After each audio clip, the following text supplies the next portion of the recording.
आदरणीय अध्यक्ष जी,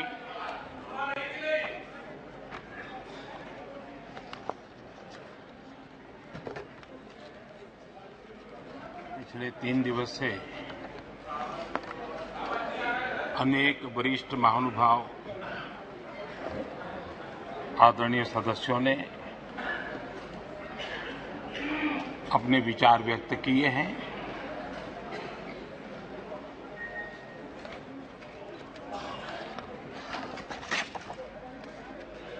करीब सभी के विचार मुझ तक विस्तार से पहुंचे भी हैं।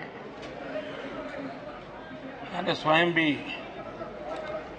कुछ भाषण सुने भी हैं। आदरणीय अध्यक्ष जी, देश की जनता ने हमारी सरकार के प्रति बार बार जो विश्वास जताया है, मैं आज देश के कोटि-कोटि नागरिकों का आभार व्यक्त करने के लिए उपस्थित हुआ हूं।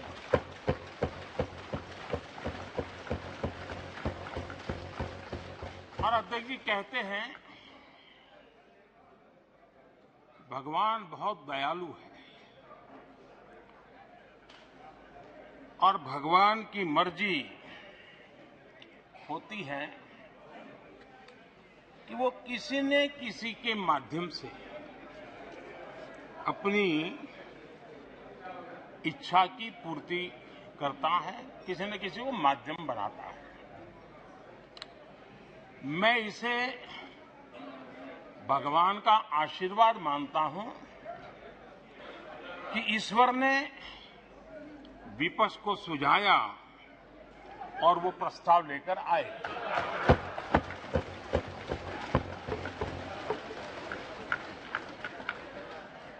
दो 2018 में भी ये ईश्वर का ही आदेश था, जब विपक्ष के मेरे साथी अविश्वास प्रस्ताव लेकर के आए थे। उस समय भी मैंने कहा था कि अविश्वास प्रस्ताव हमारी सरकार का फ्लोर टेस्ट नहीं है। मैंने उस दिन कहा था, बल्कि ये उन्हीं का फ्लोर टेस्ट है। ये मैंने उस दिन भी कहा था और हुआ भी वही। जब मतदान हुआ तो विपक्ष के पास जितने वोट थे उतने वोट भी वो जमा नहीं कर पाए थे।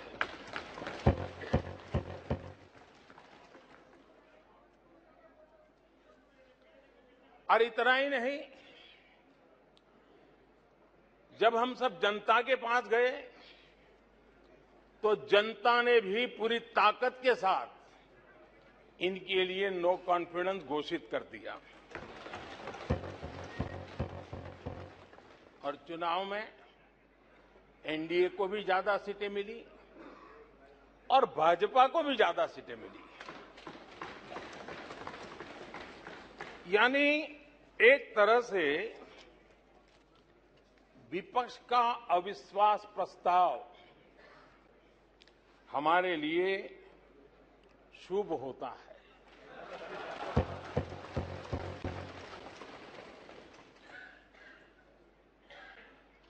और मैं आज देख रहा हूं कि आपने तय कर लिया है कि एनडीए और बीजेपी 2024 के चुनाव में पुराने सारे रिकॉर्ड तोड़ करके भव्य विजय के साथ जनता के आशीर्वाद से वापस आएंगे। आदरणीय अध्यक्ष जी, विपक्ष के प्रस्ताव पर यहां 3 दिनों से अलग अलग विषयों पर काफी चर्चा हुई है। अच्छा होता कि सत्र की शुरुआत के बाद से ही विपक्ष ने गंभीरता के साथ सदन की कार्यवाही में हिस्सा लिया होता। बीते दिनों इसी सदन ने और हमारे दोनों सदन ने जन विश्वास bill, मेडिएशन bill, dental commission bill, आदिवासियों के लिए जुड़े हुए bill, digital data protection bill, national research foundation bill, coastal aquaculture से जुड़ा बिल, ऐसे कई महत्वपूर्ण बिल यहां पारित किए। और ये ऐसे बिल थे जो हमारे फिशरमैन के हक के लिए थे और उसका सबसे ज्यादा लाभ केरल को होना था और केरल के सांसदों से ज्यादा अपेक्षा थी कि वो ऐसे बिल पर तो अच्छे ढंग से हिस्सा लेते,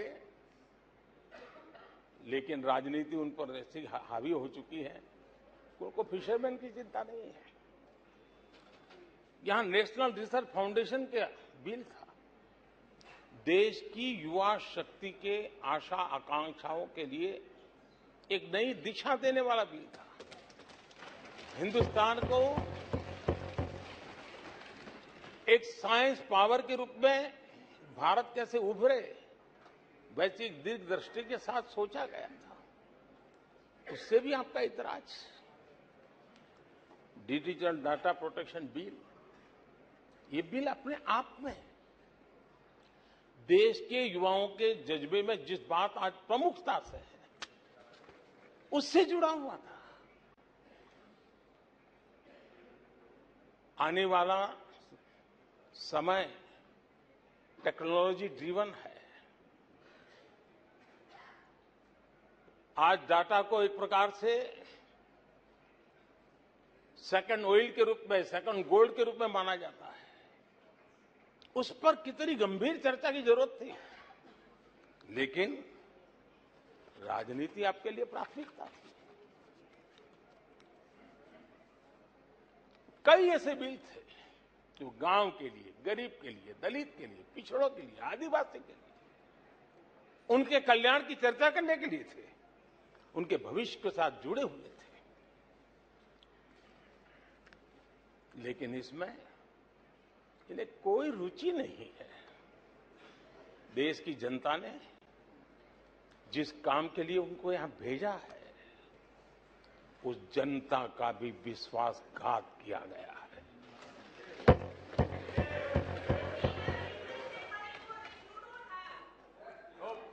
विपक्ष के कुछ दलों के लिए उनके आचरण से, उनके व्यवहार से उन्होंने सिद्ध कर दिया है कि देश से ज्यादा उनके लिए दल है, देश से बड़ा दल है, देश से पहले प्राथमिकता दल है। मैं समझता हूं आपको गरीब के भूख की चिंता नहीं है, सत्ता की भूख, यही आपके दिमाग पे सवार है। आपको देश के युवाओं के भविष्य की परवाह नहीं है, आपको अपने राजनीतिक भविष्य की चिंता है। और माननीय अध्यक्ष जी, आप झूठे एक दिन सदन चलने भी दिया, किस काम के लिए?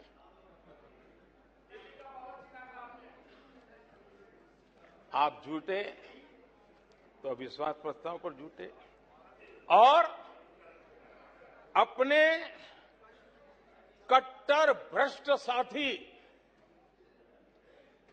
उनकी शर्त पर मजबूर होकर के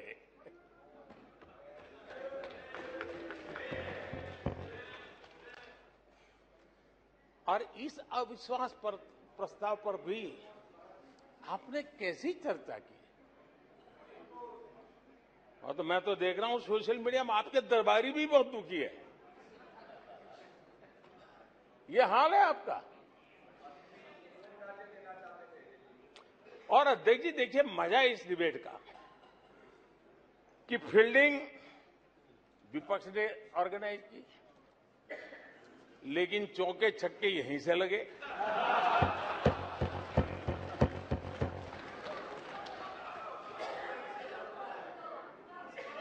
और विपक्ष नो कॉन्फिडेंस मोशन पे नो बॉल नो बॉल पर ही करता आगे चलता जा रहा है। इधर से सेंचुरी हो रही है, उधर से नो बॉल हो रहे हैं।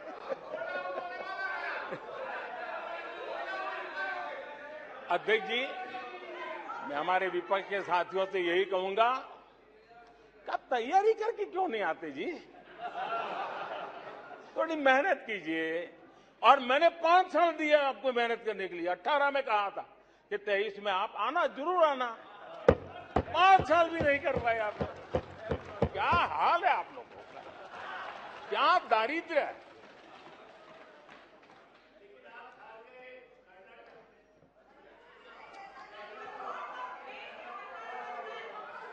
आदरणीय अध्यक्ष जी,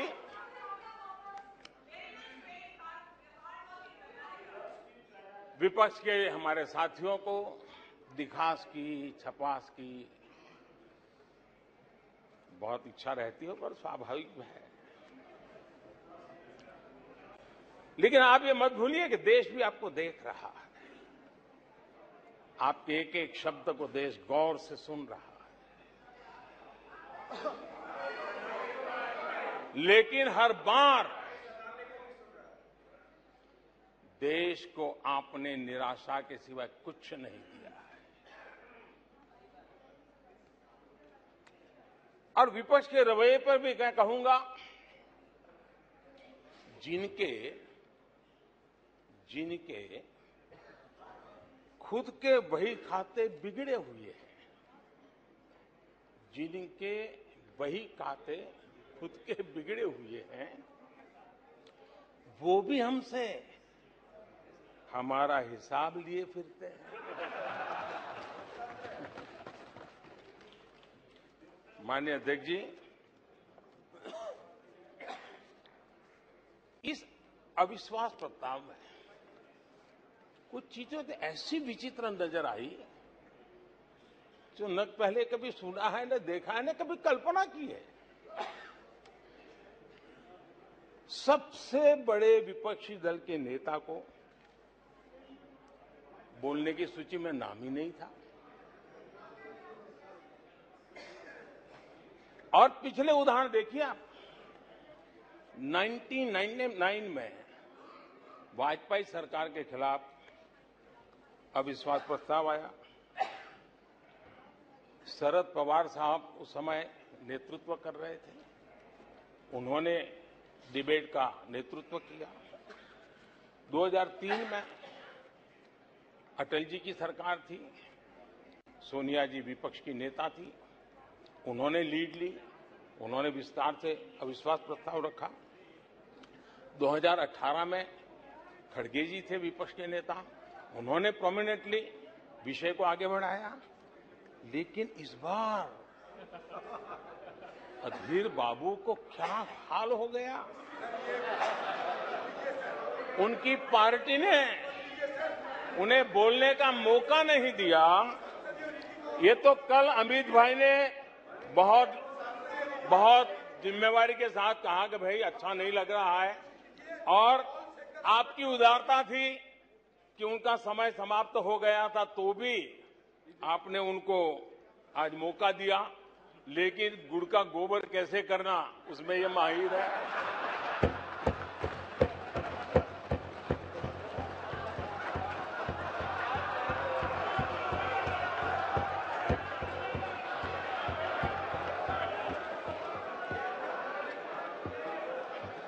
मैं नहीं जानता हूं कि आखिर आपकी मजबूरी क्या है। क्यों अधीर बाबू को दरकिनार कर दिया गया? पता नहीं, कलकत्ता से कोई फोन आया हो।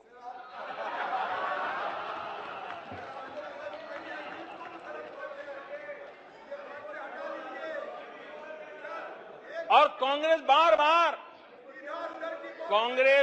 बार उनका अपमान करती है।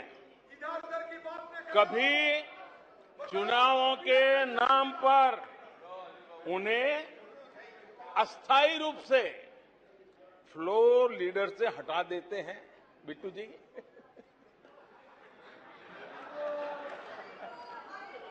हम अधीर बाबू के प्रति अपनी पूरी संवेदना व्यक्त करते हैं।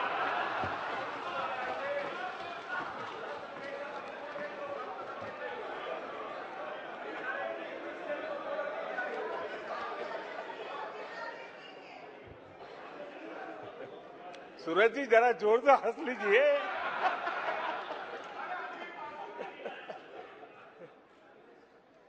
आदरणीय अध्यक्ष जी, किसी भी देश के जीवन में, इतिहास में एक समय ऐसा आता है जब वो पुरानी बंदिशों को तोड़ करके एक नई ऊर्जा के साथ, नए उमंग के साथ, नए सपनों के साथ, नए संकल्प के साथ आगे बढ़ने के लिए कदम उठा लेता है। 21वीं सदी का ये कालखंड, और मैं बड़ी गंभीरता से इस पवित्र लोकतंत्र के मंदिर में बोल रहा हूं और लंबे अनुभव के बाद बोल रहा हूं कि ये कालखंड, सदी का ये वो कालखंड है जो भारत के लिए हर सपने सिद्ध करने का अवसर हमारे चरण में है। और हम सब ऐसे टाइम पीरियड में हैं, चाहे हम हैं, चाहे आप हैं, देश के कोटि कोटि जन है, ये टाइम पीरियड बहुत अहम है, बड़ा महत्वपूर्ण है बदलते हुए विश्व में। और मैं इन शब्दों को भी बड़े विश्वास से कहना चाहता हूं कि ये कालखंड जो घड़ेगा उसका प्रभाव इस देश पर आने वाले 1000 साल तक रहने वाला है। 140 करोड़ देशवासियों का पुरुषार्थ इस कालखंड में अपने पराक्रम से, अपने पुरुषार्थ से, अपनी शक्ति से, अपने सामर्थ्य से जो करेगा वो आने वाले 1000 साल की मजबूत नींव रखने वाला है। और इसलिए इस कालखंड में हम सबका बहुत बड़ा दायित्व है, बहुत बड़ी जिम्मेवारी है। और ऐसे समय हम सबका एक ही फोकस होना चाहिए, देश का विकास, देश के लोगों के सपनों को पूरा करने का संकल्प, और उस संकल्प को सिद्धि तक ले जाने के लिए जी जान से जुट जाना, यही समय की मांग है। 140 करोड़ देशवासी, इन भारतीय समुदाय की सामूहिक ताकत हमें उस ऊंचाई पर पहुंचा सकती है। हमारे देश की युवा पीढ़ी का सामर्थ्य, आज विश्व ने उनका लोहा माना हुआ है, हम उन पे भरोसा करें। ये हमारी युवा पीढ़ी भी जो सपने देख रही है, वो सपनों को संकल्प के साथ सिद्धि तक पहुंचाने का सामर्थ्य रखती हैं। और इसलिए माननीय अध्यक्ष जी, 2014 में 30 साल के बाद देश की जनता ने पूर्ण बहुमत की सरकार बनाई और 2019 में भी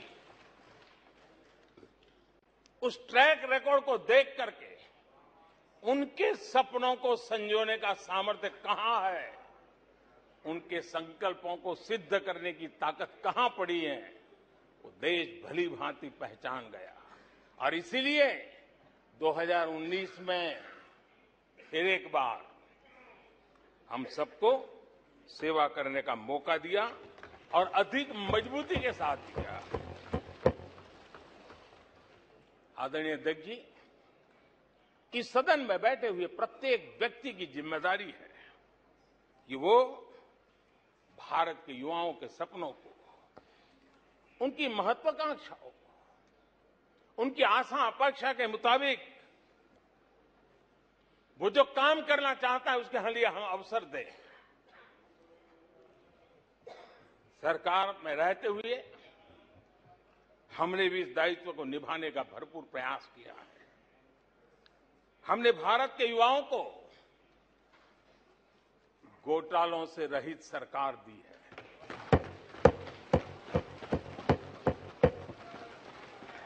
हमने भारत के युवाओं को, आज के हमारे प्रोफेशनल्स को खुले आसमान में उड़ने के लिए हौसला दिया है, अवसर दिया है। हमने दुनिया में भारत की बिगड़ी हुई साख उसको भी संभाला है और उसे फिर एक बार नई ऊंचाइयों पर ले गए हैं। अभी भी कुछ लोग कोशिश कर रहे हैं कि दुनिया में हमारी साख को दाग लग जाए, लेकिन दुनिया अब देश को जान चुकी है। दुनिया के भविष्य में भारत किस प्रकार से योगदान दे सकता है, ये विश्व का विश्वास बढ़ता चला जा रहा है। और इस दौरान हमारे विपक्ष के साथियों ने क्या किया? जब इतनी सानुकूल वातावरण, चारों तरफ संभावनाएं ही संभावनाएं, इन्होंने अविश्वास के प्रस्ताव की आड़ में जनता के आत्मविश्वास को तोड़ने की विफल कोशिश की है। आज भारत के युवा रिकॉर्ड संख्या में नए स्टार्टअप लेकर के दुनिया को चकित कर रहे हैं। आज भारत में रिकॉर्ड विदेशी निवेश आ रहा है। आज भारत का एक्सपोर्ट नई बुलंदी को छू रहा है। आज भारत की कोई भी अच्छी बात ये सुन नहीं सकते। यही उनकी अवस्था है। आज गरीब के दिल में अपने सपने पूरा करने का भरोसा पैदा हुआ है। आज देश में गरीबी तेजी से घट रही है। नीति आयोग के रिपोर्ट के अनुसार पिछले 5 साल में 13.5 करोड़ लोग गरीबी से बाहर आए हैं। आदरणीय अध्यक्ष जी, आईएमएफ अपने एक वर्किंग पेपर में लिखता है कि भारत ने अति गरीबी को करीब करीब खत्म कर दिया है। आईएमएफ ने भारत के डीबीटी के और दूसरे हमारे सोशल वेलफेयर स्कीम के लिए आईएमएफ ने इसे कहा है, ये लॉजिस्टिकल मार्वल है। आदरणीय अध्यक्ष जी, डब्ल्यूएचओ ने कहा है, आदरणीय अध्यक्ष जी, वर्ल्ड हेल्थ ऑर्गेनाइजेशन ने कहा है कि जल जीवन मिशन के जरिए भारत में 4 लाख लोगों की जान बच रही है। ये 4 लाख कौन है? मेरे गरीब, पीड़ित, शोषित, वंचित परिवारों के मेरे स्वजन है। हमारे परिवार के निचले तबके में जिंदगी गुजारने के लिए जो मजबूर हुए उनके जन हैं। ऐसे 4 लाख लोगों की जान बचने की बात डब्ल्यूएचओ कह रहा है। माननीय अध्यक्ष जी, डब्ल्यूएचओ स्वच्छ भारत अभियान का एनालिसिस करके कहता है कि स्वच्छ भारत अभियान से 3 लाख लोगों को मरने से बचाया गया है। आदरणीय अध्यक्ष जी, भारत स्वच्छ होता है, 3 लाख लोगों की जिंदगी बचती है। 3 लाख है कौन? वही झुग्गी झोपड़ी में जिंदगी जीने के लिए जो मजबूर है, जिनके लिए अनेक कठिनाइयों से गुजारा करना पड़ता है, मेरे गरीब परिवार के लोग, शहरों की बस्तियों में गुजारा करने वाले लोग, गांव में जीने वाले लोग हैं और वंचित तबके के लोग हैं जिनकी जान बची है। यूनिसेफ ने क्या कहा है? यूनिसेफ ने कहा है कि स्वच्छ भारत अभियान के कारण हर साल गरीबों के 50,000 रुपये बच रहे हैं। ये लेकिन भारत की इन उपलब्धियों से कांग्रेस समेत विपक्ष के कुछ लोग दलों को अविश्वास है। जो सच्चाई दुनिया दूर से देख रही है, ये लोग यहां रहते हैं दिखती नहीं है।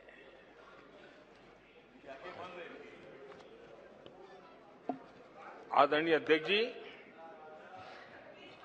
अविश्वास और घमंड इनकी रगों में रस बस गया है। वे जनता के विश्वास को कभी देख नहीं पाते हैं।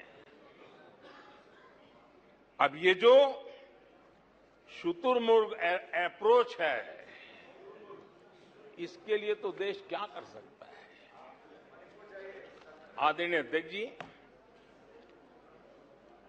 जो पुरानी सोच वाले लोग रहते हैं, मैं उस सोच से सहमत नहीं हूं, लेकिन वो कहते हैं कि देखो भाई, जब कुछ शुभ होता है, कुछ मंगल होता है, घर में भी कोई अच्छा होता है, बच्चे भी कोई अच्छे कपड़े पहनता है, जरा साफ सुथरा होता है, तो काला टीका लगा देते हैं। आज देश का जो मंगल हो रहा है चारों तरफ, देश की जो चारों तरफ वाहवाही हो रही है, देश का जो जय जयकार हो रहा है, तो मैं आपका धन्यवाद करता हूं कि काले टीके के रूप में काले कपड़े में निकल के सदन में आकर के आपने इस मंगल को भी सुरक्षित करने का काम किया है। इसके लिए भी मैं आपका धन्यवाद करता हूं।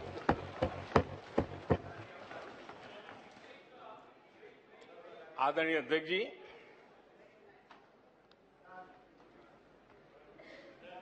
पिछले 3 दिन से भी हमारे विपक्ष के साथियों ने जी भर करके डिक्शनरी खोल करके जितने अपशब्द मिलते हैं ले आए, जितने अपशब्दों का उपयोग कर सकते हैं भरपूर, पता नहीं कहां से ले आते हैं। लेकिन अच्छा है, थोड़ा मन का गुबार उनका निकल गया होगा, थोड़ा मन हल्का हुआ होगा, इतने अपशब्द बोल लिए हैं तो। और वैसे तो लोग मुझे दिन रात कोसते रहते हैं, उनकी ये फितरत है। और उनके लिए तो सबसे प्रिय नारा क्या है? मोदी तेरी कब्र खुदेगी। मोदी तेरी कब्र खुदेगी, मोदी तेरी कब्र खुदेगी, ये इनकी पसंदीदा नारा है। लेकिन मेरे लिए इनकी ये गालियां, ये अपशब्द, ये अलोकतांत्रिक भाषा, मैं उसका भी टॉनिक बना देता हूं।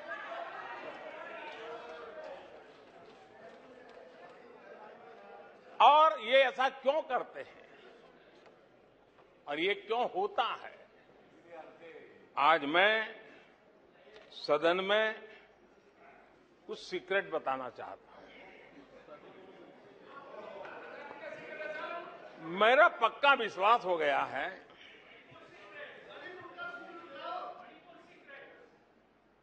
कि विपक्ष के लोगों को एक सीक्रेट वरदान मिला हुआ है। हाँ,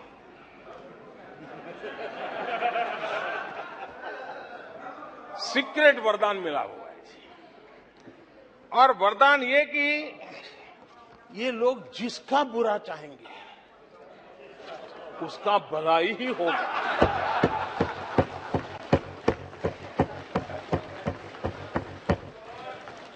एक उदाहरण तो आप देखिए, मौजूद है। 20 साल हो गए, क्या कुछ नहीं हुआ, क्या कुछ नहीं किया गया, लेकिन भलाई होता गया।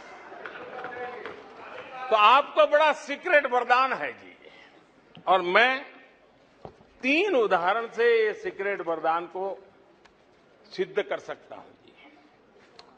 आपको ध्यान होगा कि इन लोगों ने कहा था बैंकिंग सेक्टर के लिए, बैंकिंग सेक्टर डूब जाएगा, बैंकिंग सेक्टर तबाह हो जाएगा, देश खत्म हो जाएगा, देश बर्बाद हो जाएगा, न जाने क्या क्या कहा था।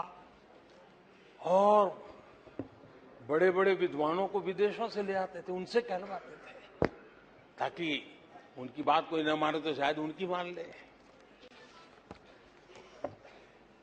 हमारे बैंकों की सेहत को लेकर के भांति भांति की निराशा, अफवाह फैलाने का काम इन्होंने पुरजोश किया। और जब इन्होंने बुरा चाहा बैंकों का, तो हुआ क्या?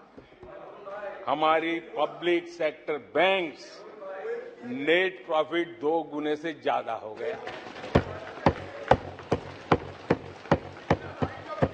इन लोगों ने फोन बैंकिंग घोटाले की बात,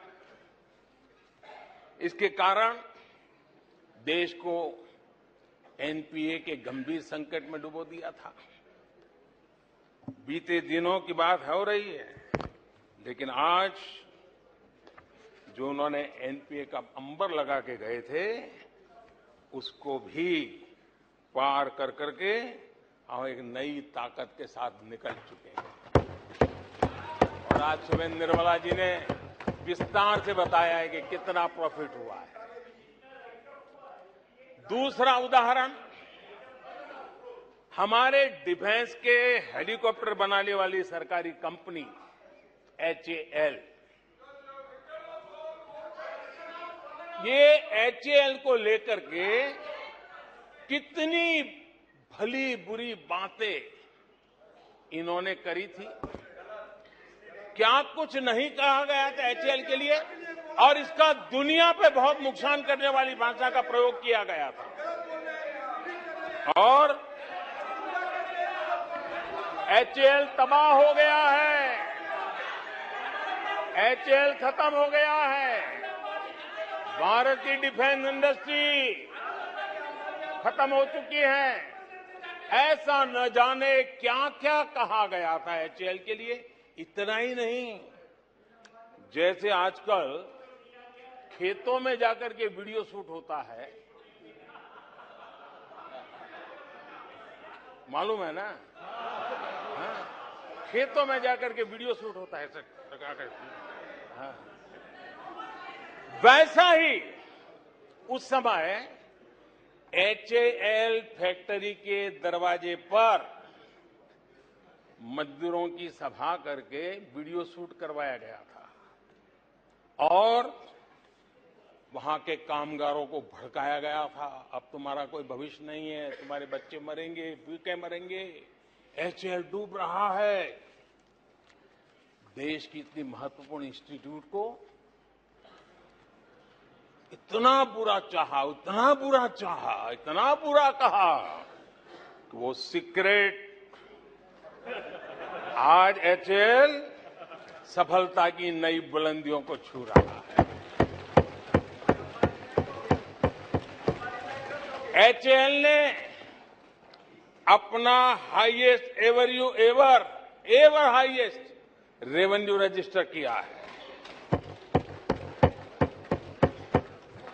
इनके जी भर करके गंभीर आरोप के बावजूद भी वहां के कामदारों को, वहां के कर्मचारियों को उकसाने की भरपूर कोशिश के बावजूद भी आज एचएएल देश की आन बान शान बन के उठ रहा है। आदरणीय अध्यक्ष जी, जिसका बुरा चाहते हैं वो कैसे आगे बढ़ता है, मैं तीसरा उदाहरण देता हूं। आप जानते हैं एलआईसी के लिए क्या क्या कहा गया था? एलआईसी बर्बाद हो गई, गरीबों के पैसे डूब रहे हैं, गरीब कहां जाएगा, बेचारे ने बड़ी मेहनत से एलआईसी में पैसा डाला है। क्या कहें, जितनी उनकी कल्पना शक्ति थी, जितने उनके दरबारियों ने कागज पकड़ा दिए थे, सारे बोल लेते थे वो, सारे बोल लेते थे। लेकिन आज एलआईसी लगातार मजबूत हो रही है। शेयर मार्केट में रुचि रखने वाले को भी ये गुरु मंत्र है कि जो सरकारी कंपनियों को ये लोग गाली देना, आप उसमें दांव लगा दीजिए साहब, अच्छा ही होने वाला है।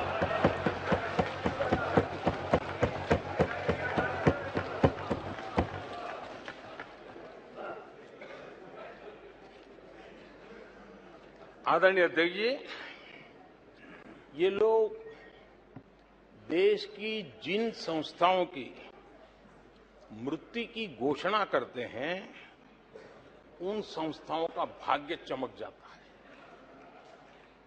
और मुझे विश्वास है कि ये जैसे देश को कोसते हैं, लोकतंत्र को कोसते हैं, मेरा पक्का विश्वास है देश भी मजबूत होने वाला है, लोकतंत्र भी मजबूत होने वाला है, और हम तो होने ही वाले हैं। आदरणीय अध्यक्ष जी, ये वो लोग हैं जिन्हें देश के सामर्थ्य पर विश्वास नहीं। इन लोगों को देश के परिश्रम पर विश्वास नहीं है, देश के पराक्रम पर विश्वास नहीं है। कुछ दिन पहले मैंने कहा था कि हमारी सरकार के अगले टर्म में, तीसरे टर्म में, भारत दुनिया की तीसरी टॉप अर्थव्यवस्था बनेगा।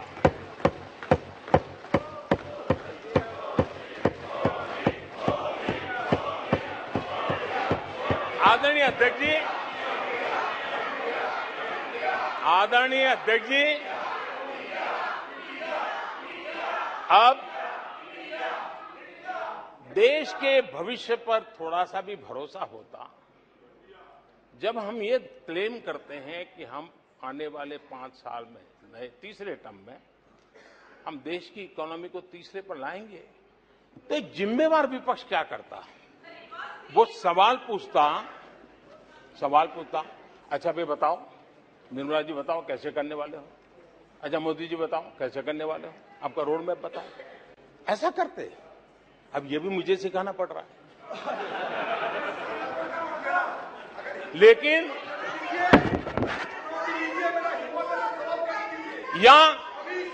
या वो कुछ सुझाव दे सकते थे, ये कुछ सुझाव दे सकते थे,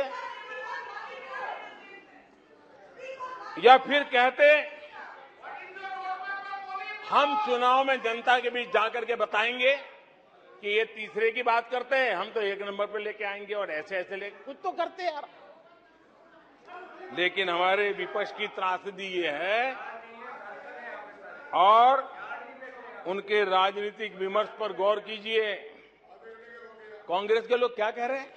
अब देखिए कितना कल्पना दारिद्र्य है। इतने सालों तक सत्ता में रहने के बाद भी क्या अनुभवताहीन बातें सुनने को मिल रही है जी। क्या कहते हैं ये कहते हैं इस लक्ष्य तक पहुंचने कुछ करने की जरूरत नहीं, ऐसे ही होने वाला है तीसरे नंबर पे। बताओ, मुझे लगता है कि इसी सोच के कारण वो सोते रहे इतने सालों तक, तो अपने आप होने वाला है। वो कहते हैं बिना कुछ किए तीसरे पहुंच जाएंगे, और कांग्रेस की माने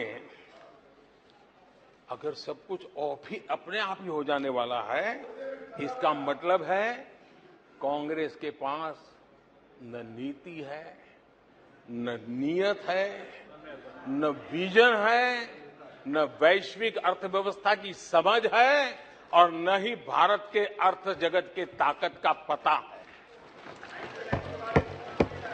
और इसलिए सोए सोए तब हो जाएगा, यही एक आदरणीय अध्यक्ष जी, ये वजह है कि कांग्रेस के शासन में भारत गरीबी और गरीबी को बढ़ाता गया। 1991 में देश कंगाल होने की स्थिति में था। कांग्रेस के शासनकाल में अर्थव्यवस्था दुनिया के क्रम में 10, 11, 12 इसके बीच में झोले खाती थी, झूलती रही थी। लेकिन 2014 के बाद भारत ने टॉप 5 में अपनी जगह बना ली।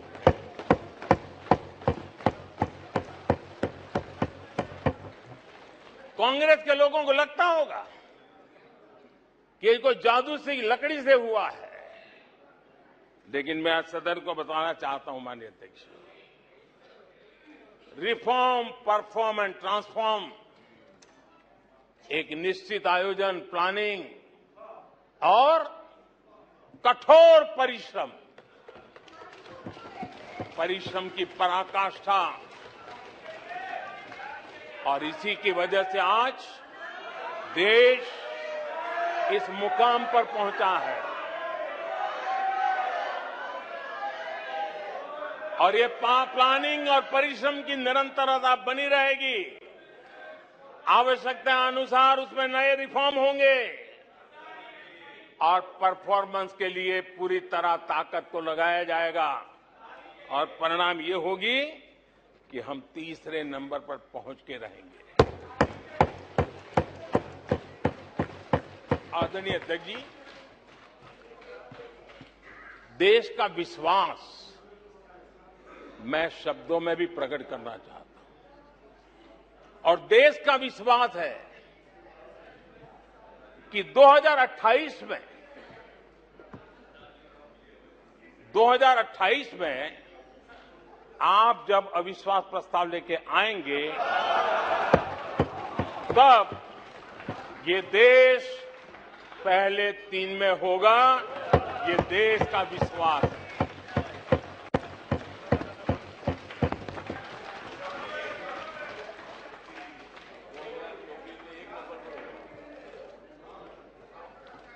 आदरणीय अध्यक्ष जी,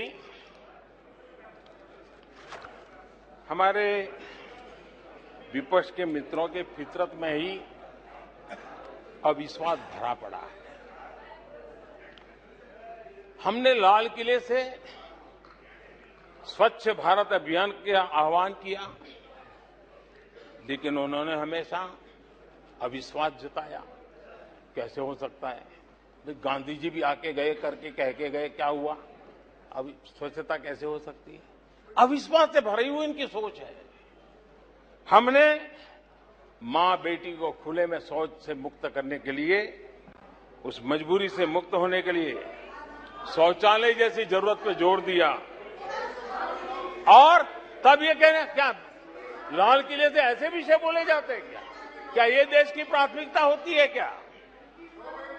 हमने जब जन धन खाते खोलने की बात की, तब भी यही बात निराशा की। क्या होता है जन धन खाता? उनके हाथ में पैसे कहां है? उनका जेब में क्या पड़ा है? क्या लेके आएंगे? क्या करेंगे? हमने योग की बात की, हमने आयुर्वेद की बात की, हमने उसको बढ़ावा देने की बात की, तो उसका भी मखौल उड़ाया गया। हमने स्टार्टअप इंडिया की चर्चा की, तो उन्होंने उसके लिए भी निराशा फैलाई। स्टार्टअप तो कुछ हो ही नहीं सकता है। हमने डिजिटल इंडिया की बात कही, तो बड़े बड़े विद्वान लोगों ने क्या भाषण किए। हिंदुस्तान के लोग तो अनपढ़ है, हिंदुस्तान के मोबाइल चलाना भी नहीं आता है, हिंदुस्तान के लोग कहां से डिजिटल करेंगे।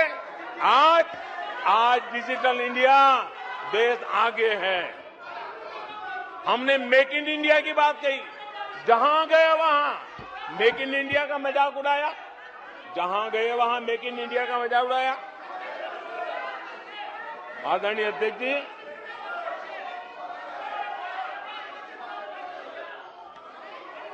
कांग्रेस पार्टी और उनके दोस्तों का इतिहास रहा है कि उन्हें भारत पर, भारत के सामर्थ्य पर कभी भी भरोसा नहीं रहा है। भाषण पूरा नहीं हुआ, आदरणीय अध्यक्ष जी, नो। और ये विश्वास किस पर करते थे? मैं जरा आज सदन को याद दिलाना चाहता हूं। पाकिस्तान सीमा पर हमले करता था। हमारे यहां आए दिन आतंकवादी भेजा जाता था और उसके बाद पाकिस्तान हाथ ऊपर करके मुकर जाता था, भाग जाता था, बोले हमारी तो कोई जिम्मेवारी नहीं है, कोई जिम्मा लेने को तैयार नहीं होता था। और इनका पाकिस्तान से ऐसा प्रेम था कि वो तुरंत पाकिस्तान की बातों पर विश्वास कर लेते थे। पाकिस्तान कहता था कि आतंकी हमले होते रहेंगे और बातचीत भी होती रहेगी। इन्हें यहां तक कहते हुए पाकिस्तान कह रहा है तो सही कहता होगा, ये इनकी सोच रही है। कश्मीर आतंकवाद की आग में दिन रात सुलग रहा था, जलता था, लेकिन कांग्रेस सरकार का काम कश्मीर के आम नागरिकों पर विश्वास नहीं था।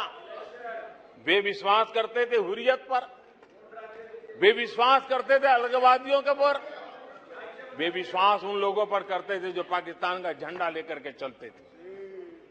भारत ने आतंकवाद पर सर्जिकल स्ट्राइक किया, भारत ने एयर स्ट्राइक किया।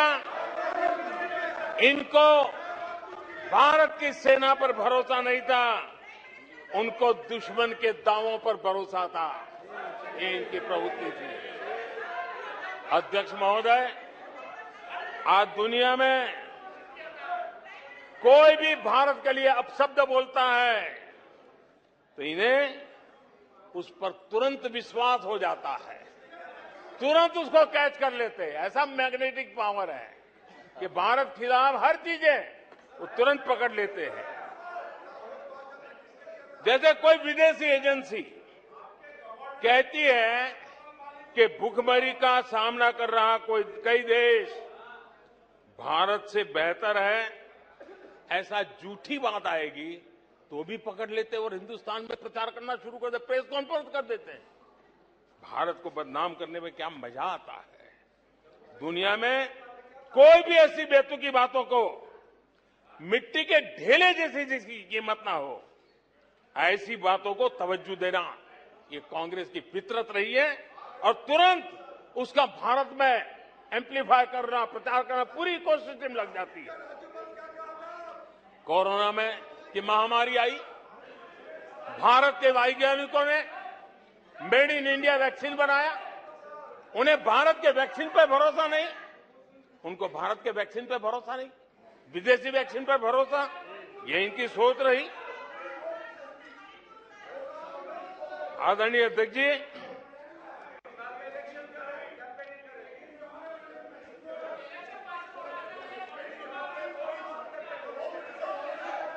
देश के कोटि कोटि नागरिकों ने भारत के वैक्सीन पर विश्वास जताया। इनको भारत के सामर्थ्य पर विश्वास नहीं है, इनको भारत के लोगों पर विश्वास नहीं है। लेकिन इस सदन को मैं बताना चाहता हूं, इस देश का भी, भारत के लोगों का कांग्रेस के प्रति नो कॉन्फिडेंस का भाव बहुत गहरा है। कांग्रेस के प्रति नो कॉन्फिडेंस का भाव बहुत गहरा है भारत के लोगों में। कांग्रेस अपने घमंड से इतनी चूर हो गई है, इतनी भर गई है कि उसको जमीन दिखाई तक देती नहीं है। आदरणीय अध्यक्ष जी, देश के कई हिस्सों में कांग्रेस को जीत दर्ज करने में अनेक दशक लग गए हैं। तमिलनाडु में कांग्रेस की आखिरी बार 1962 में जीत हुई थी। 61 वर्षों से तमिलनाडु के लोग कह रहे हैं कांग्रेस नो कॉन्फिडेंस। तमिलनाडु के लोग कह रहे हैं कांग्रेस। पश्चिम बंगाल में उन्हें आखिरी बार जीत 1972 में मिली थी।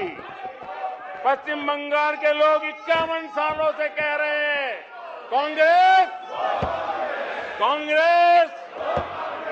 उत्तर प्रदेश और बिहार और गुजरात कांग्रेस आखिरी 1985 में जीती थी। पिछले 38 वर्षों से वहां के लोगों ने कांग्रेस को कहा है, वहां के लोगों ने कांग्रेस को कहा है। त्रिपुरा में उन्हें आखिरी बार 1988 में जीत मिली थी। 35 वर्षों से त्रिपुरा के लोग कांग्रेस को कह रहे हैं कांग्रेस कांग्रेस। ओडिशा में कांग्रेस को आखिरी बार 1995 में जीत नसीब हुई थी। यानी ओडिशा में भी 28 वर्षों से कांग्रेस को एक ही जवाब दे रहा है। उड़ीसा कह रहा है नो कॉन्फिडेंस कांग्रेस। माननीय प्रधानमंत्री जी, नागालैंड में प्लीज सभा की अनुमति हो तो सभा की कार्रवाई इस विषय की समाप्ति तक बढ़ाई जाती है। माननीय सदस्यगण, मैंने पहले भी आग्रह किया था कि नारेबाजी नहीं करेंगे और आप सबने सहमति दी थी। नारेबाजी नहीं करेंगे, न इधर से करेंगे न उधर से करेंगे, नहीं करेंगे दोनों तरफ से नारेबाजी। नो, इधर से भी नहीं करेंगे उधर से भी नारेबाजी। प्लीज, आपने खुद ने व्यवस्था दी थी, नारेबाजी नहीं करेंगे सदन में, नहीं करने किधर से भी नहीं करेंगे। माननीय प्रधानमंत्री जी,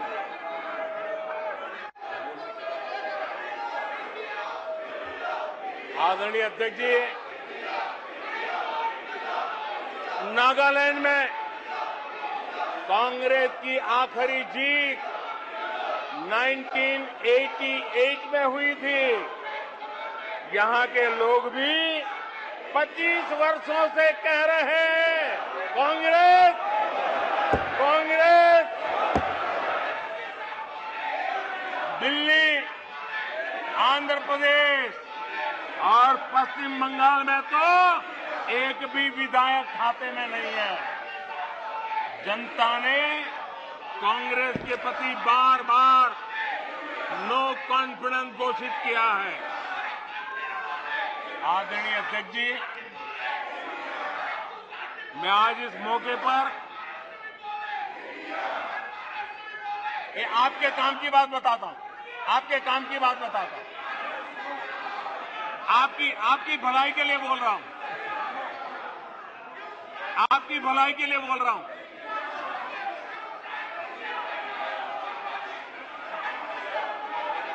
आप थक जाएंगे, आप लोग थक जाएंगे। मैं आपकी भलाई की बात बताता हूं। मैं आज इस मौके पर हमारे विपक्ष के साथियों के प्रति अपनी संवेदना भी व्यक्त करना चाहता हूं। कुछ ही दिन पहले बेंगलुरु में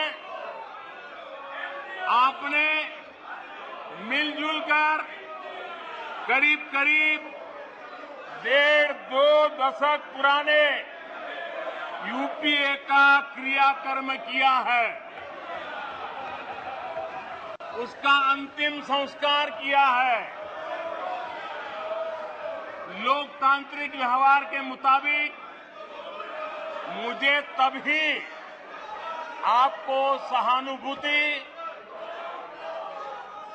जरूर व्यक्त करनी चाहिए थी, संवेदना व्यक्त करनी चाहिए थी, लेकिन देरी में मेरा कसूर नहीं है। देरी में मेरा कसूर नहीं है, क्योंकि आप खुद ही एक और यूपीए का क्रियाकर्म कर रहे थे और दूसरी ओर जश्न भी मना रहे थे। और जश्न भी किस बात का? खंडहर पर नया प्लास्टर लगाने का। आप जश्न मना रहे थे खंडहर पर नया प्लास्टर लगाने का। आप जश्न मना रहे थे खेल मशीन पर नया पेंट लगाने का। दशकों पुरानी खटारा गाड़ी को इलेक्ट्रिक व्हीकल दिखाने के लिए आपने इतना बड़ा मजमा लगाया था। और मजेदार ये कि मजमा खत्म होने से पहले ही उसका क्रेडिट लेने के लिए आप में सिर फुटबॉल शुरू हो गई। मैं हैरान था कि ये गठबंधन लेकर आप जनता के बीच जाएंगे। मैं विपक्ष के साथियों को कहना चाहता हूं, आप जिसके पीछे चल रहे हो, आप जिसके पीछे चल रहे हो, उसको तो इस देश की जबान, इस देश की संस्कार की समझ ही नहीं बची है। पीढ़ी दर पीढ़ी ये लोग लाल मिर्च और हरी मिर्च का फर्क नहीं समझ पाए।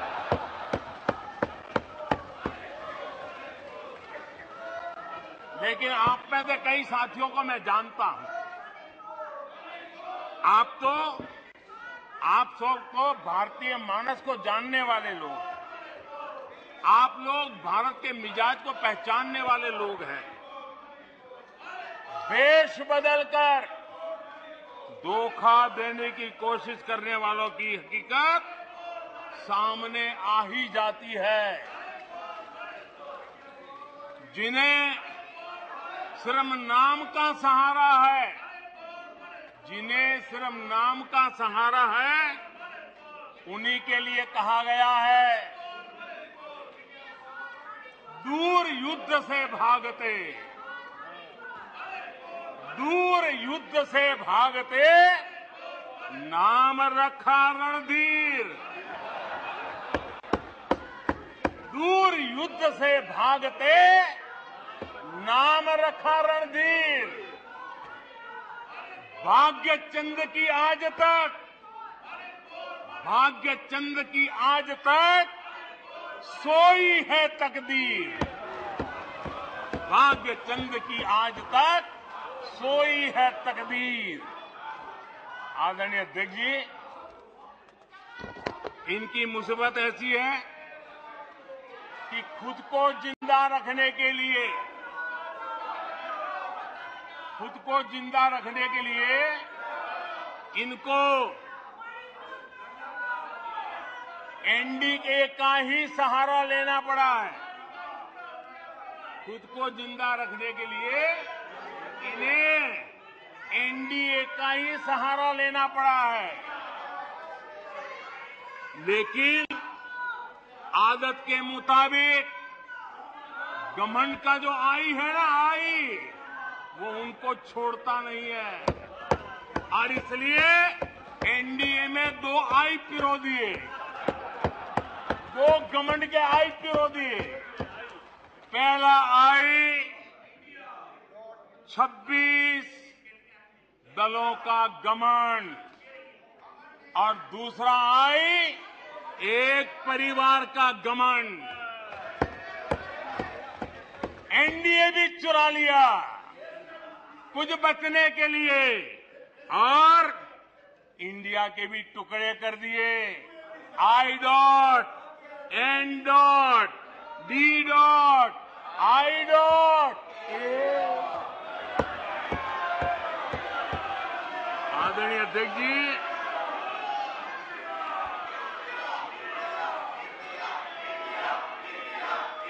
जरा हमारे डीएमके के भाई सुन ले, जरा कांग्रेस के लोग भी सुन ले।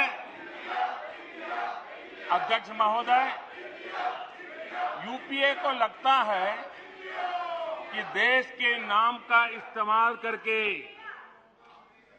अपनी विश्वसनीयता बढ़ाई जा सकती है, लेकिन कांग्रेस के सहयोगी दल, कांग्रेस के अटूट साथी तमिलनाडु सरकार में एक मंत्री 2 दिन पहले ही ये कहा है, तमिलनाडु सरकार के एक मंत्री ने कहा है, इंडिया उनके लिए कोई मायने नहीं रखता, इंडिया उनके लिए कोई मायने नहीं रखता। उनके मुताबिक तमिलनाडु तो भारत में है ही नहीं। आदरणीय अध्यक्ष जी, आज मैं गर्व के साथ कहना चाहता हूं, तमिलनाडु वो प्रदेश है, तमिलनाडु वो प्रदेश है जहां हमेशा देशभक्ति की धाराएं निकली है। तमिलनाडु वो प्रदेश है जहां हमेशा देशभक्ति की धाराएं निकली है। जिस राज्य ने हमें राजा जी दिए, जिस राज्य ने हमें कामराज दिए, जिस राज्य ने हमें एमजीआर दिए, जिस राज्य ने हमें अब्दुल कलाम दिए, आज उस तमिलनाडु से स्वर सुनाई दे रहे हैं। आदरणीय अध्यक्ष जी, जब आपके अलायंस अंदर ही अंदर ऐसे लोग हो जो अपने देश के अस्तित्व को नकारते हो, तो आपकी गाड़ी कहां जाकर के रुकेगी? जरा आत्मचिंतन करने का मौका मिले और आत्मा बचाओ तो जरूर करिएगा। आदरणीय अध्यक्ष जी, आदरणीय अध्यक्ष जी, नाम को लेकर उनका ये चश्मा आज का नहीं है। नाम को लेकर ये जो मोह है ना, वो उनका आज का नहीं है, ये दशकों पुराना चश्मा है। इन्हें लगता है कि नाम बदलकर देश पर राज कर लेंगे। गरीब को चारों तरफ उनका नाम तो नजर आता है, लेकिन उनका काम कहीं नजर नहीं आता है। अस्पतालों में नाम उनके हैं, इलाज नहीं है। शैक्षणिक संस्थाएं नाम लटक रहे हैं, सड़कों हो, पार्क हो, उनका नाम, गरीब कल्याण की योजनाओं पर उनका नाम, खेल पुरस्कारों पर उनका नाम, एयरपोर्ट पर उनका नाम, म्यूजियम पर उनका नाम। अपने नाम से योजनाएं चलाई और फिर उन योजनाओं में हजारों करोड़ के भ्रष्टाचार किए। समाज के अंतिम छोर पर खड़ा व्यक्ति काम होते देखना चाहता था, लेकिन उसे मिला क्या? सिर्फ परिवार का नाम। अध्यक्ष महोदय, कांग्रेस की पहचान से जुड़ी कोई चीज उनकी अपनी नहीं है, कोई चीज उनकी अपनी नहीं है। चुनाव चिन्ह से लेकर विचारों तक सब कुछ कांग्रेस अपना होने का दावा करती है, वो किसी और से लिया हुआ है। आदरणीय अध्यक्ष जी, प्लीज माननीय सदस्य, प्लीज सीट पे जाइए, सीट पे।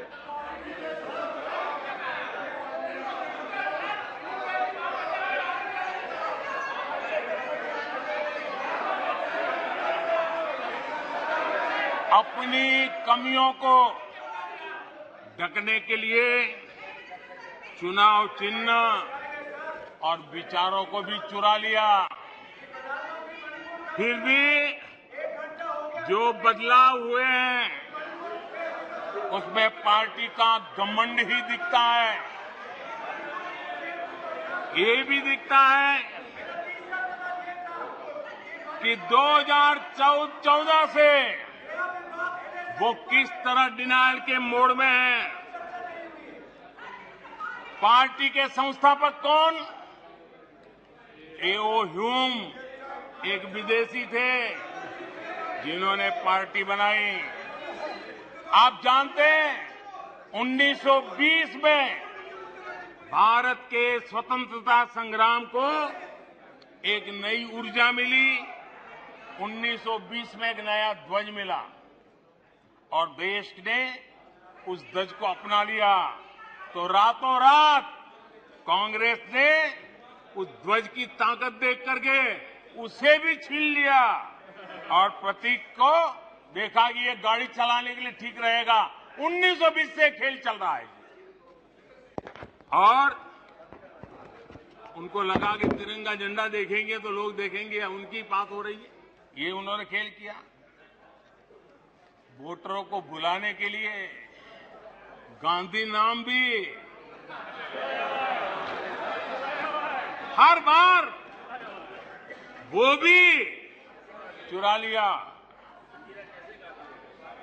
कांग्रेस के चुनाव चिन्ह देखिए, 2 बैल, गाय बछड़ा और फिर हाथ का पंजा। ये सारे उनके कारनामे उनकी हर प्रकार की मनोवृत्ति का प्रतिबिंब करता है, उसको प्रकट करते हैं और ये साफ दिखाता है कि सब कुछ एक परिवार के हाथों में सब केंद्रित हो चुका है। आदरणीय अध्यक्ष जी, ये इंडिया गठबंधन नहीं है, ये इंडिया गठबंधन नहीं है, एक घमंडिया गठबंधन है। ये इंडिया गठबंधन नहीं है, घमंडिया गठबंधन है। और इसकी बारात में हर कोई दूल्हा बनना चाहता है, सबको प्रधानमंत्री बनना है।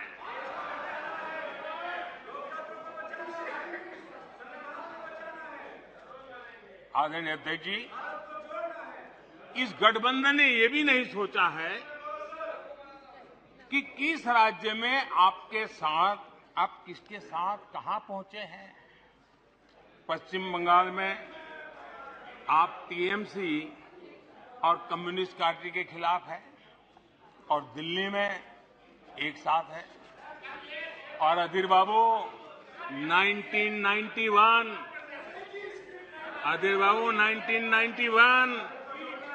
पश्चिम बंगाल विधानसभा का चुनाव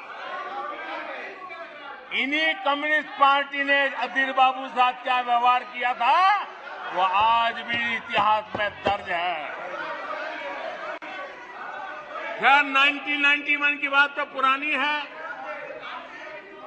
पिछले साल केरला के वायनाड में जिन लोगों ने कांग्रेस के कार्यालय में तोड़फोड़ की, ये लोग उनके साथ दोस्ती करके बैठे हैं। बाहर से तो अपना लेबल बदल सकते हैं, लेकिन पुराने पापों का क्या होगा, यह पाप आपको लेके डूबेंगे। आप जनता जनार्दन से ये पाप कैसे छिपा पाओगे? आप नहीं छिपा सकते हो। और इनको आज जो हालत, इसलिए मैं कहना चाहता हूं, अभी हालात ऐसे हैं इसलिए हाथों में हाथ। अभी हालात ऐसे हैं इसलिए हाथों में हाथ। जहां हालात तो बदले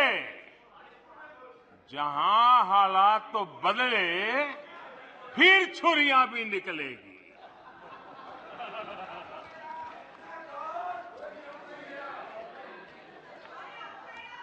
आदरणीय अध्यक्ष जी,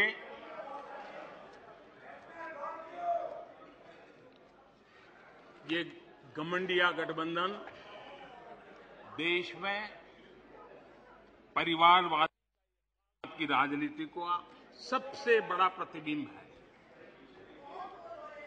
देश के स्वाधीनता सेनानियों ने, हमारे संविधान निर्माताओं ने हमेशा परिवारवादी राजनीति का विरोध किया था। महात्मा गांधी, सरदार वल्लभ भाई पटेल, बाबा साहब आम्बेडकर, डॉक्टर राजेंद्र प्रसाद, मौलाना आजाद, गोपीनाथ बोरदोली, लोकनायक जयप्रकाश, डॉक्टर लोहिया, आप जितने भी नाम देखेंगे, सबने परिवारवाद की खुलकर आलोचना की है, क्योंकि परिवारवाद का नुकसान देश के सामान्य नागरिक को उठाना पड़ता है। परिवारवाद सामान्य नागरिक के उसके हकों, उसके अधिकारों से वंचित है। इसलिए इन विभूतियों ने हमेशा इस देश पर बात जोर दिया था कि देश को परिवार, नाम और पैसे पर आधारित व्यवस्था से हटना ही होगा। लेकिन कांग्रेस को हमेशा ये बात पसंद नहीं आई। आदरणीय अध्यक्ष जी, हमने हमेशा परिवारवाद का विरोध करने वालों का हमने बराबर देखा है कि उसके प्रति उनकी कैसी नफरत की बात है। कांग्रेस को परिवारवाद पसंद है, कांग्रेस को दरबारवाद पसंद है, जहां बड़े लोग, उनकी बेटे बेटियां भी बड़े पदों पर काबिज हो। जो परिवार से बाहर है, उनके लिए भी यही है कि जब तक आप इस महफिल में दरबारी नहीं बनोगे तो आपका भी कोई भविष्य नहीं है। यही उनकी कार्यशैली रही है। इस दरबार सिस्टम ने कई विकेट लिए, कितनों का हक मारा है इन लोगों ने। बाबा साहब आम्बेडकर, कांग्रेस ने जी जान लगाकर 2 बार उनको हरवाया। कांग्रेस के लोग बाबा साहब आम्बेडकर के कपड़ों का मजाक उड़ाते थे। ये वो लोग हैं। बाबू जगजीवन राम, उन्होंने इमरजेंसी पर सवाल उठाए तो बाबू जगजीवन बाबू को भी उन्होंने नहीं छोड़ा, उनको प्रताड़ित किया। मोरारजी भाई देसाई, चरण सिंह, चंद्रशेखर जी, आप कितने ही नाम लीजिए, दरबारवाद के कारण देश के महान लोगों के अधिकारों को इन्होंने हमेशा हमेशा के लिए तबाह कर दिया। यहां तक कि जो दरबारी नहीं थे, जो दरबारवाद से जुड़े नहीं थे, उनके पोर्ट्रेट तक पार्लियामेंट में लगाने से इनको झिझक होती थी। 1990 में उनके पोर्ट्रेट सेंट्रल हॉल में तब लगी जब बीजेपी समर्थित गैर कांग्रेसी सरकार सामने आई। लोहिया जी की पोर्ट्रेट भी संसद में तब लगी जब 1991 में गैर कांग्रेस सरकार बनी। नेताजी की पोर्ट्रेट 1978 में सेंट्रल हॉल में लगाई जब जनता पार्टी की सरकार थी। लाल बहादुर शास्त्री और चरण सिंह, उनका पोर्ट्रेट भी 1993 में गैर परिवार की सरकार में लगा। सरदार पटेल के योगदान को भी कांग्रेस ने हमेशा नकारा। सरदार साहब को समर्पित विश्व की सबसे ऊंची स्टैच्यू ऑफ यूनिटी प्रतिमा बनाने का गौरव भी हमें प्राप्त हुआ। हमारी सरकार ने दिल्ली में पीएम म्यूजियम बनाया, सारे पूर्व प्रधानमंत्रियों को सम्मान दिया। पीएम म्यूजियम दल और पार्टी से ऊपर उठकर सभी प्रधानमंत्रियों को समर्पित है। उनको ये भी नहीं पता रहा है, क्योंकि उनके परिवार के बाहर का कोई भी प्रधानमंत्री बना हो, वो उनको मंजूर नहीं है, वो उनको स्वीकार नहीं है।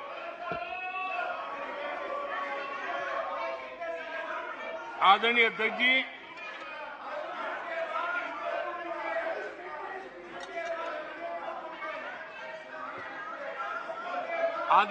जी, बहुत बार कुछ बुरा बोलने के इरादे से भी जब कोशिश होती है तो कुछ न कुछ सच भी निकल जाता है, और सच में ऐसे अनुभव हम सबको है, कभी कभी सच निकल जाता है।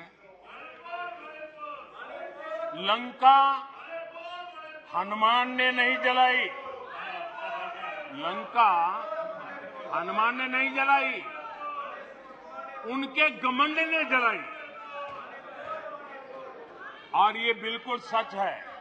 आप देखिए, जनता जनार्दन भी भगवान राम के रूप की है, जनता जनार्दन भी भगवान राम के रूप की है, और इसलिए 400 से 40 हो गए। हनुमान ने लंका नहीं जलाई, घमंड ने जलाई, और इसलिए 440 हो गए, 400 से 40 हो गए। आदरणीय अध्यक्ष जी,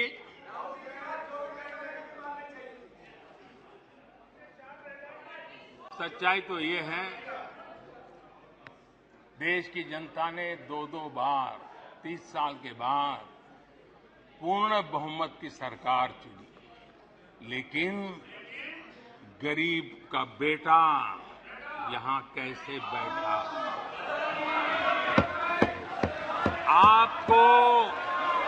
आपको जो हक था, आप अपनी पारिवारिक पीढ़ी मानते थे, वो यहां कैसे बैठ गया? ये चुभन अभी भी आपको परेशान कर रही है, आपको सोने नहीं देती है, और देश की जनता भी आपको सोने नहीं देगी, 2024 में भी सोने नहीं देगी। आदरणीय अध्यक्ष जी, कभी इनके जन्मदिन पर हवाई जहाज में केक काटे जाते थे, कभी इनके जन्मदिन पर हवाई जहाज में केक काटे जाते थे। आज उस हवाई जहाज में गरीब के लिए वैक्सीन जाता है, ये फर्क है। आदरणीय अध्यक्ष जी, एक जमाना था, कभी ड्राई क्लीन के लिए कपड़े हवाई जहाज से आते थे, आज गरीब हवाई चप्पल वाला हवाई जहाज में उड़ रहा है। आदरणीय अध्यक्ष जी, कभी छुट्टी मनाने के लिए, मौज मस्ती करने के लिए नौसेना के युद्धपोत मंगवा लेते थे, नौसेना की युद्धपोत मंगवा लेते थे मौज मस्ती के लिए। आज उसी नौसेना के जहाज दूर देशों में फंसे भारतीयों को अपने घर लाने के लिए, गरीबों को अपने घर लाने के लिए उपयोग में आते। आदरणीय अध्यक्ष जी, जो लोग आचार व्यवहार चाल चरित्र से राजा बन गए हो, आधुनिक राजा के रूप में ही जिनका दिमाग काम करता हो, उन्हें गरीब का बेटा यहां होने से परेशानी होनी है। आखिर ये नामदार लोग हैं और ये कामदार लोग हैं। आदरणीय अध्यक्ष जी, कुछ बातें बहुत ही समय पर मुझे कहने का अवसर मिलता है।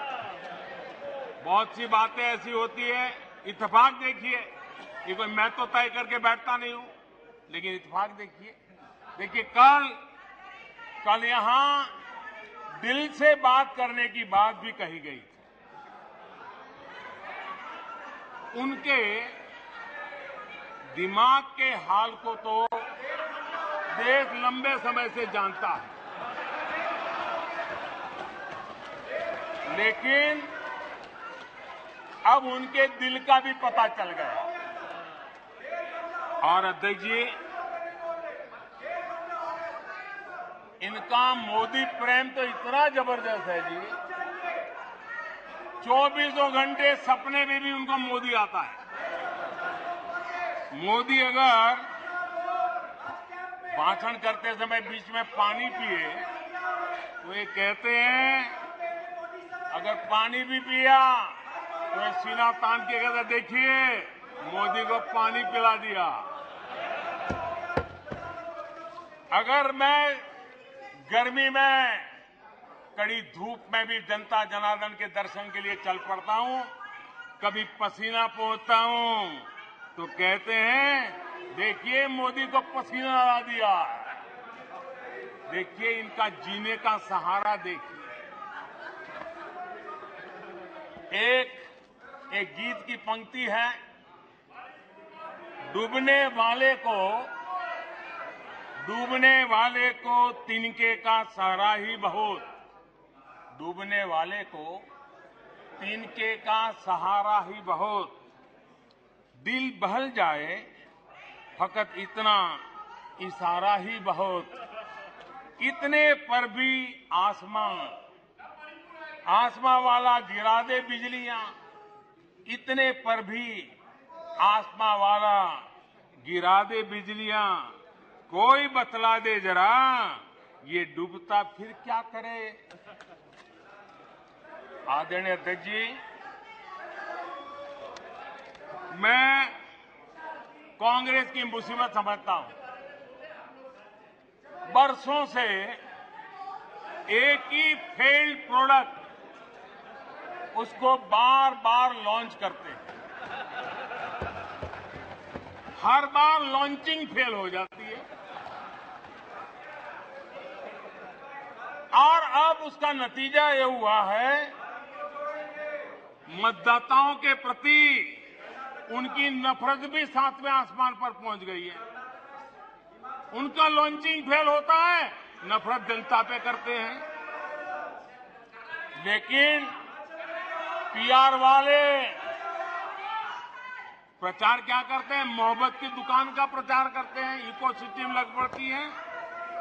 इसलिए देश की जनता भी कह रही है, ये है लूट की दुकान, ये है लूट की दुकान, झूठ का बाजार, ये है लूट की दुकान, झूठ का बाजार। इसमें नफरत है, घोटाले हैं, तुष्टीकरण है, मन काले हैं, परिवारवाद की आग के दशकों से देश हवाले है।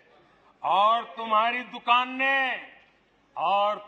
दुकान ने इमरजेंसी बेची है, बंटवारा बेचा है, सिखों पर अत्याचार बेचा है, झूठ कितना सारा बेचा है, इतिहास बेचा है, उरी के सच के प्रमाण बेचा है।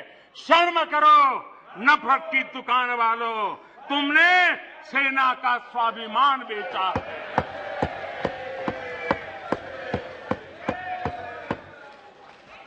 आदरणीय अध्यक्ष जी, हम तो यहां बैठे हुए काफी लोग गांव गरीब वाली पृष्ठभूमि से हैं।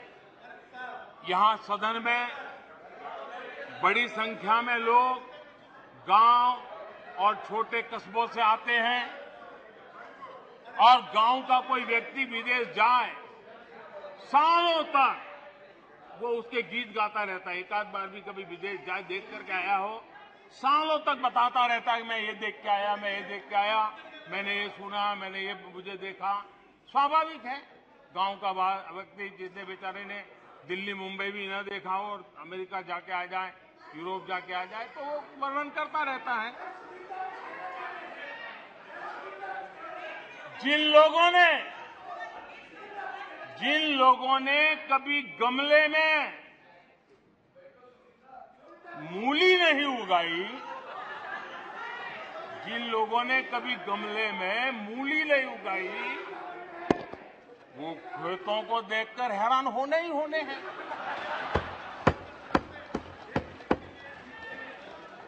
अध्यक्ष जी, हम आप लोग तो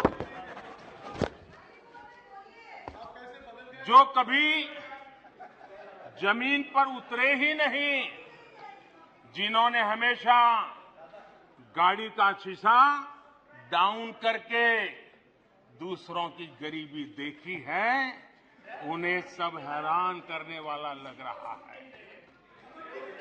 जब ऐसे लोग भारत की स्थिति का वर्णन करते हैं तो ये भूल जाते हैं कि भारत में 50 साल तक उनके परिवार ने राज किया था।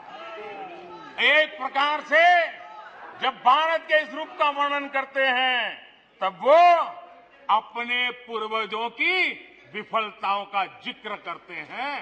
ये इतिहास गवाह है।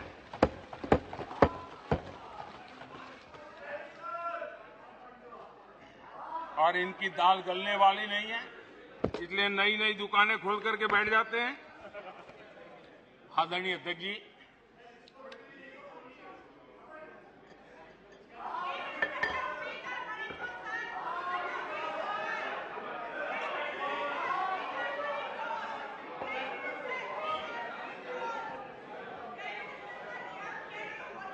आदरणीय अध्यक्ष जी, इन लोगों को पता है कि इनकी नई दुकान पर भी कुछ दिनों में ताला लग जाएगा। और आज इस चर्चा के बीच देश के लोगों को मैं बड़ी गंभीरता के साथ इस घमंडिया गठबंधन की आर्थिक नीति से भी सावधान करना चाहता हूं। ये देश में ये घमंडिया गठबंधन ऐसी अर्थव्यवस्था चाहता है जिससे देश कमजोर हो और उसका सामर्थ्य बढ़ न पाए। हम अपने आसपास के देशों में देखते हैं, जिन आर्थिक नीतियों को लेकर के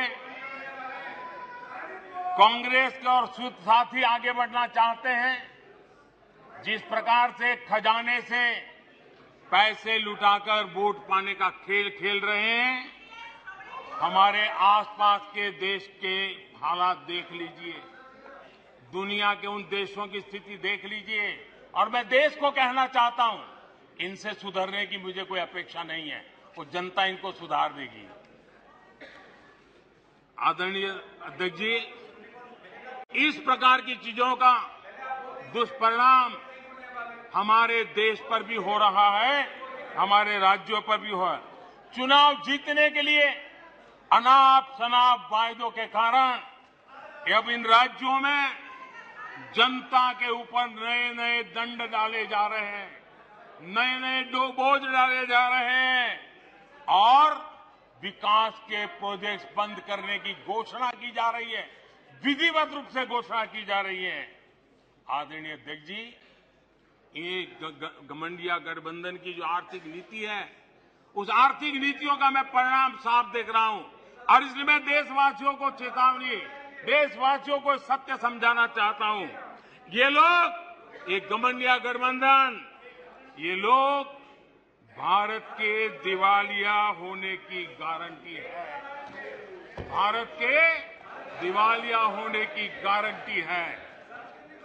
ये इकोनॉमी को डुबाने की ये इकोनॉमी को डुबाने की, ये डबल डिजिट महंगाई की, ये डबल डिजिट महंगाई की, ये पॉलिसी पैरालिसिस की, ये पॉलिसी पैरालिसिस की, ये अस्थिरता की, ये अस्थिरता की, ये करप्शन की, ये करप्शन की, ये तुष्टीकरण की, ये तुष्टीकरण की, ये परिवारवाद की, ये परिवारवाद की, ये भारी बेरोजगारी की, ये भारी बेरोजगारी की, ये आतंक और हिंसा की, ये आतंक और हिंसा की, ये भारत को 2 शताब्दी पीछे पहुंचाने की गारंटी है। आदरणीय अध्यक्ष जी, ये कभी भारत को टॉप 3 अर्थव्यवस्था बनाने की गारंटी नहीं दे सकते। ये मोदी देश को गारंटी देता है कि मेरे तीसरे कार्यकाल में मैं हिंदुस्तान को टॉप 3 की पोजीशन में लाके रहूंगा। ये मेरा देश को गारंटी है। ये कभी भी देश को विकसित बनाने का सोच भी नहीं सकते हैं। उस दिशा में ये लोग कुछ कर भी नहीं सकते।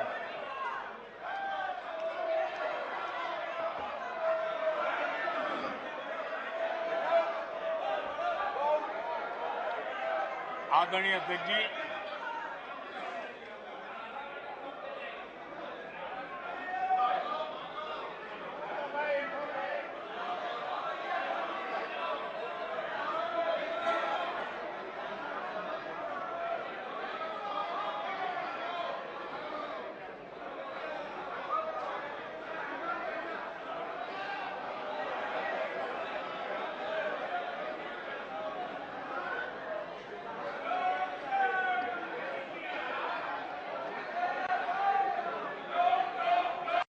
लोकतंत्र में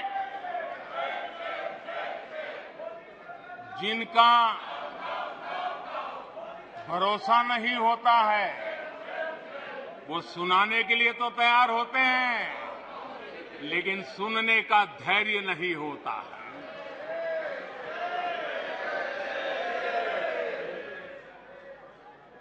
अपशब्द बोलो, भाग जाओ। कूड़ा कचरा फेंको, भाग जाओ। झूठ फैलाओ, भाग जाओ। यही जिनका खेल है। ये देश इनसे अपेक्षा ज्यादा नहीं कर सकता है।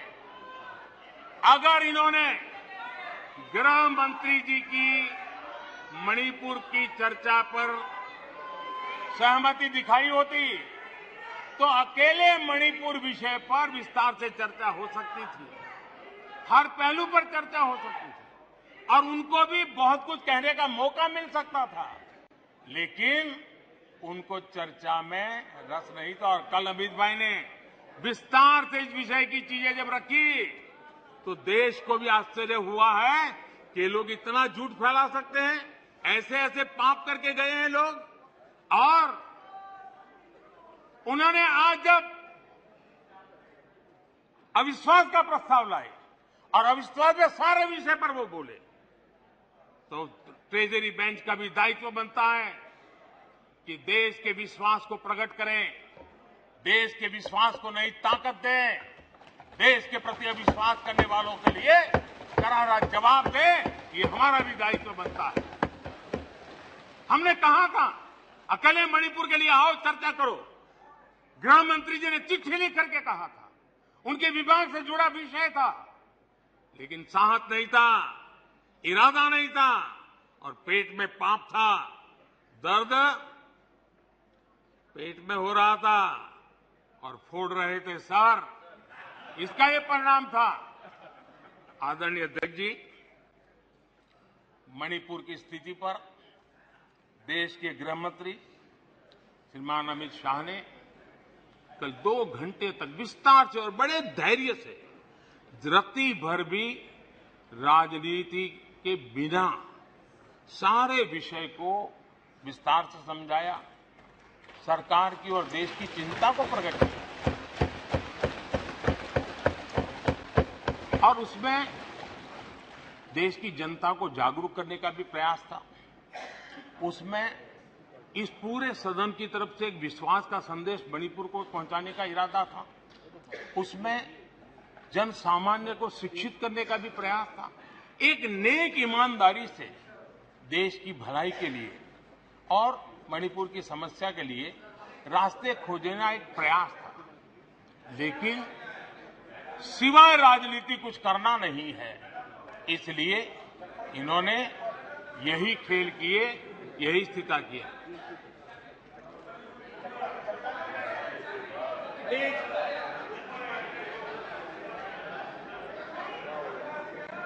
आदरणीय अध्यक्ष महोदय,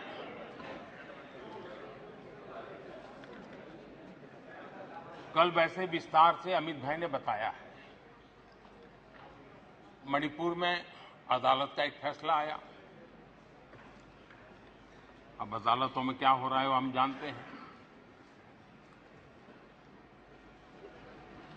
और उसके पक्ष विपक्ष में जो परिस्थितियां बनी,